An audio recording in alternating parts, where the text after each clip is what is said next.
La Côte d'Ivoire est en deuil. J'ai la profonde douleur de vous annoncer que le Premier ministre Amadou Gon Coulibaly, chef du gouvernement, nous a quittés. Avant la fin de cette année, la Côte d'Ivoire va encore pleurer. La Côte d'Ivoire va encore pleurer. Je vois le pays en larmes, aux environs de la moitié de l'année.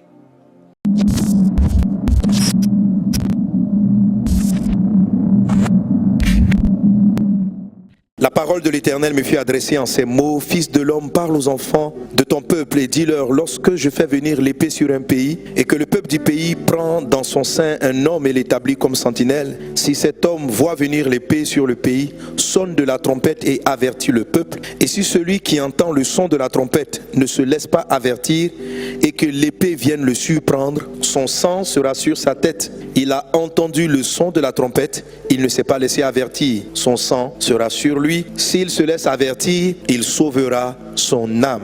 Si la sentinelle voit venir l'épée et ne sonne pas de la trompette, si le peuple n'est pas averti et que l'épée vienne enlever à quelqu'un la vie, celui-ci périra à cause de son iniquité, mais je redemanderai son sang à la sentinelle. Et toi, fils de l'homme, je t'ai établi comme une sentinelle sur la maison d'Israël. Tu dois écouter la parole qui sort de ma bouche et les avertir de ma part.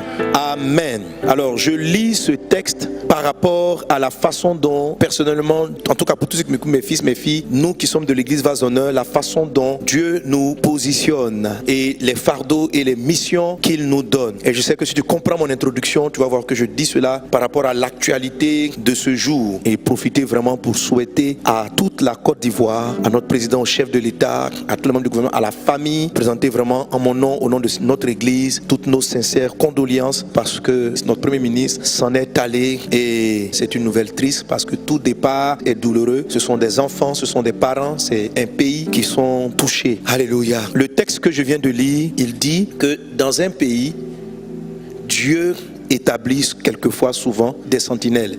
La sentinelle est quelqu'un qui est positionné pour dire ce qui risque d'arriver et pour permettre aux décideurs de prendre des décisions importantes. Alors, il y a des choses qu'on ne choisit pas. Je ne choisis pas, nous ne choisissons pas de voir et d'entendre le Seigneur parler. Mais dès l'instant où le Seigneur te prévient, tu deviens responsable de ces choses-là et tu dois savoir prévenir. Alors, je me sens personnellement profondément triste. Mais la tristesse qui est dans mon âme ne s'arrête pas à aujourd'hui, simplement. Et je vous en supplie par les compassions de Christ. S'il y a un certain nombre de prophéties depuis le début de cette année qui sont devant nos yeux, pour vous qui m'entendez, qui pouvez prendre ces messages-là et les amener aux personnes autorisées. Ces vidéos sont en ligne depuis des mois, on ne peut pas tricher avec ça. Ces livres qui ont été écrits sont écrits depuis des mois. Alors quand vous les parcourez, le Seigneur nous parle. Et je vous en supplie, à vous gouvernants, à vous dirigeants, même dans les larmes, d'écouter la voix des sentinelles. Personne ne s'établit, c'est Dieu qui fait ce qu'il veut. Et une fois qu'un ensemble de choses se sont mis en place, nous devons prêter attention à la suite de ce qui est dit. Nous devons les prendre au sérieux et il faut agir en conséquence. Amen. Cette prophétie a été donnée le 21 avril 2020. La parole de Dieu dit: je vois la Côte d'Ivoire en larmes aux environs de la moitié de l'année. Ok? Je vais vous lire encore une autre. Prions pour les décisions du gouvernement, car j'ai vu par l'esprit une grande semence de haine devenant moteur d'autodestruction si certaines décisions étaient prises par orgueil et sans sagesse. Le mois de mars sera délicat. J'ai vu la ville de Korogo meurtrie et celle de Ferké en pleurs, car la mère a perdu son fils. Prions contre les attaques terroristes dans la ville de Bassa, Moussou de Korogo. Une zone de la Côte d'Ivoire tombe en des mains destructrices. Plusieurs ont même l'impression qu'il y a complicité. Cela risque d'arriver si certaines mauvaises décisions sont prises par le gouvernement et l'Assemblée nationale. Prions afin que les gouvernants soient conduits par le Saint-Esprit et prennent des décisions selon Dieu. Tout se jouera entre le 3e et le 4e mois 2020. Je veux rappeler que c'est dans le 4e mois que feu notre Premier ministre est parti pour des soins. Comme si déjà en ce moment, certaines décisions avaient été arrêtées. Certaines décisions dans le monde invisible. Je ne savais pas précisément à quoi, mais je dis les choses comme je les vois ou comme je les entends. Et je peux pas tout expliquer. Moi-même au départ, je n'avais pas forcément la bonne interprétation. Il y a ce que tu entends et puis il y a ce que tu interprètes. Mais je ne donne pas cela juste pour dire Vase d'Honneur avait raison. Je vous ai dit depuis le début, lorsque certaines prophéties soient avérées, réelles, vraies, nous devons faire attention et nous devons prier. Alors, je veux te dire par l'Esprit certaines choses pour lesquelles nous allons prier. Alléluia. Nous allons bien sûr prier pour le chef de l'État qui doit être en ce moment donc très éploré, afin que Dieu le soutienne, afin que Dieu le fortifie. Mais nous devons prier pour nos autorités parce que nous sommes dans un virage très délicat. C'est ce que je vois par l'Esprit. Ce sera très délicat. Alors, voici les décisions. Soit les gouvernants, vous qui avez le pouvoir, vous allez entendre le son de cette voix et profiter pour faire pas la terre et vous asseoir avec vos adversaires ou opposants politiques. Je vous en supplie. Il faut écouter la voix de Dieu. Il y a un autre texte dans les prophéties qui dit que Dieu va abaisser les gens qui se croient trop puissants. Vous vous croyez fort, mais Dieu est plus grand. Vous vous croyez grand, mais Dieu est plus fort. Il décide un jour et il renverse le plan des hommes. Mais qu'est-ce que le texte que j'ai lu d'Ézéchiel dit? Il dit, si la sentinelle avertit et que celui qu'on avertit se laisse avertir et se répand, le malheur n'arrivera pas. Mais s'il s'endurcit, s'il ne se répand pas, et je vous en supplie par les compassions de Christ, ce qui peut arriver peut être désastreux, peut laisser ce pays dans une confusion de près de 1 année où on ne sait plus qui fait quoi. Et vraiment, je ne veux pas dire, mais je vous en supplie, humiliez-vous, humiliez-vous. Abaissez-vous. C'est le plus fort qui descend. C'est le plus grand qui descend. Parce que Dieu vous a élevé. Parce que Dieu vous a positionné. Descendez vers vos frères. Tendez la main réellement. Et vous les frères, à qui on tendra la main, vous aussi, ne soyez pas orgueilleux. Ne vous endurcissez pas. Comme si voilà, nous on avait raison. Vous n'avez pas raison. Aucun n'a raison. La justice, c'est Dieu seul. Nous sommes des pécheurs. Tous des gens qui font des mauvais choix. Qui prennent des mauvaises décisions. Qui conduisent à des mauvais résultats. Dans le passé, vous avez eu l'occasion de diriger. Et vous avez aussi pris des décisions et pour lesquelles vous avez aussi été jugé. Alors si quelqu'un s'abaisse, pardonnons-nous à cause du plan glorieux que Dieu a pour ce pays. On est entré dans un virage. Il y a des choses que je ne peux pas dire, je ne peux pas vous dire. Si à ceux qui dirigent le pouvoir, cela vous tient à cœur, nous pouvons en parler. Je vous en supplie, pour vous-même. Et la prophétie ne concerne pas, c'est pas seulement la Côte d'Ivoire. Ça parle dans l'ensemble de l'Afrique et de l'Afrique de l'Ouest. Et je vais m'adresser au président du Mali, de la Guinée. Je vous en supplie, faites attention. Ça serait une période délicate qui ne concerne pas seulement l'Afrique, mais le monde. 2020 jusqu'à 2030, ça serait une période de gros bouleversements. Il y a d'autres prophéties qui concernent l'Afrique centrale, On a eu des prophéties qui ont été données, qui sont, où le Seigneur dit les États-Unis, les mouvements. Il y a eu des extraits vidéo qu'on a fait passer. J'ai vu le terrorisme. I saw terrorism dans le nord et dans le sud. Dans le nord, up north. j'ai vu des machettes, des fusils se tirer. Les choses ont été apaisées. Mais lorsqu'on était un feu, un autre feu commence à l'ouest, un autre feu commence au centre, un autre feu commence au sud. Livret des 40 jours de jeûne des églises Vase d'honneur, paru en janvier 2020, à la page 11. Un chef est tombé à l'est de l'Afrique et tous sont surpris. Le gouvernement burundais annonce la mort de son président, Pierre Nkurunziza, sur Twitter. Il a vu... Donc c'est là qu'il s'est montré donc la crise économique. Et j'ai vu dans mon esprit de grands mouvements violents au niveau des États-Unis, au niveau de la grande nation, de grands mouvements. Des voitures brûlées, des flammes dans certaines villes, dans certains quartiers, comme la révolte de quelque chose, je ne sais pas par rapport à quoi.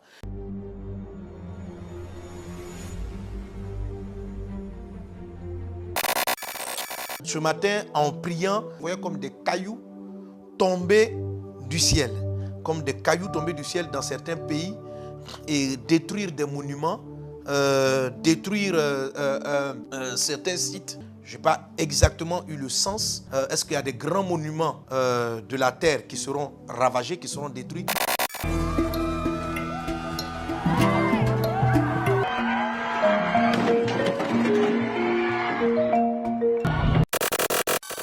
Vous pouvez avoir ça, tout ça sur nos pages.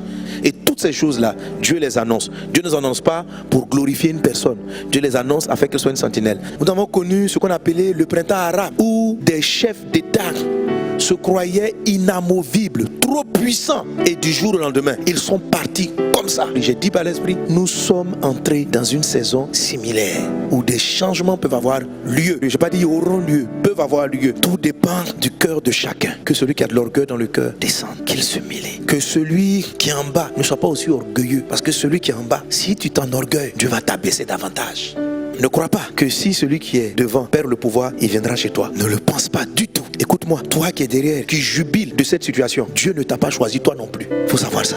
Toi qui es là, tu dis, ah, Voilà, ils n'ont pas dit ils peuvent. Écoute-moi, toi qui ris, tu as déjà été disqualifié. Toi qui te réjouis et qui dis notre tour arrive, c'est pas ton tour qui va arriver. Ton tour n'arrivera pas. Le temps que tu jubiles, tu ne verras pas la fin de cette année. Prends garde, car tu diriges un peuple, toi aussi. Et ne te pense pas exempt. Dieu a un plan que je n'ai pas vu, que je ne perçois pas. Mais il se peut que les années qui viennent, il y ait totalement de nouveaux visages qu'on n'a jamais vus. Donc, ne ris pas, parce que toi-même, Dieu ne t'a pas choisi. Mais si vous vous humiliez, si vous vous repentez, si chacun reconnaît son orgueil, sa méchanceté, sa corruption, tous les coups qu'il a fait dans les ténèbres pour détruire son prochain, tous les pièges qu'il a mis contre l'autre, et qu'au nom de Dieu et pour la bénédiction de cette nation, chacun se met à genoux et prie et dit: Dieu, pardonne-nous. Nous avons été orgueilleux.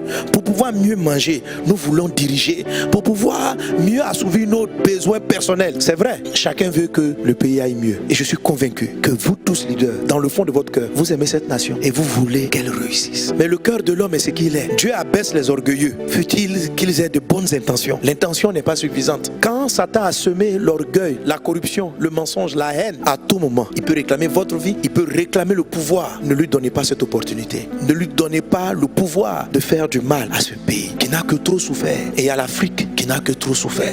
Je donne le même avertissement au Mali. Ceux qui sont dans la rue, faites attention. Parce que ce qui va se gâter dans votre main, vous ne pourrez rien récupérer. Vous pensez simplement faire partie de quelqu'un, mais c'est tout un ensemble de choses que vous allez perdre. Et vous allez plonger le pays, je m'adresse au Mali, dans la confusion pendant longtemps. Car si cette partie qui a l'air paisible, vous la mettez dans la confusion, ce qui arrivera en Somalie, arrivera en Mali. Où on ne sait plus qui dirige. Un pays où vous vous aimez, un pays d'hommes braves, un pays d'hommes dignes, un grand pays. Prenez garde. Le diable, comme on le dit dans le monde, il est dans les détails. Ce que vous sous-estimez, vous dites non, c'est juste une mésentente entre personnes. On va arriver à régler. Mais l'ennemi qui est derrière, il planifie autre chose. Plonger l'Afrique de l'Ouest et ce pays dans le chaos. Vous dites c'est un petit feu, on va pouvoir l'éteindre. Mais il faut que des choses soient réglées. Faites attention. Pour faire attention, il faut que chacun s'humilie. Parole sur le Mali, parole sur la Guinée. Oh, monsieur le président, soyez humble. Qu'aucun ne se croit trop intelligent. Ce sentiment-là peut causer la perte d'une nation. Car vous n'êtes même pas la cible de Satan.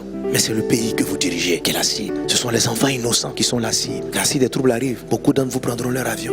C'est délicat, mais je vous en supplie, juste de l'humilité, chacun pour sa part, ceux qui règnent comme ceux qui sont en dessous. Je vous en supplie par les compassions de Dieu. Écoutez la voix d'une sentinelle.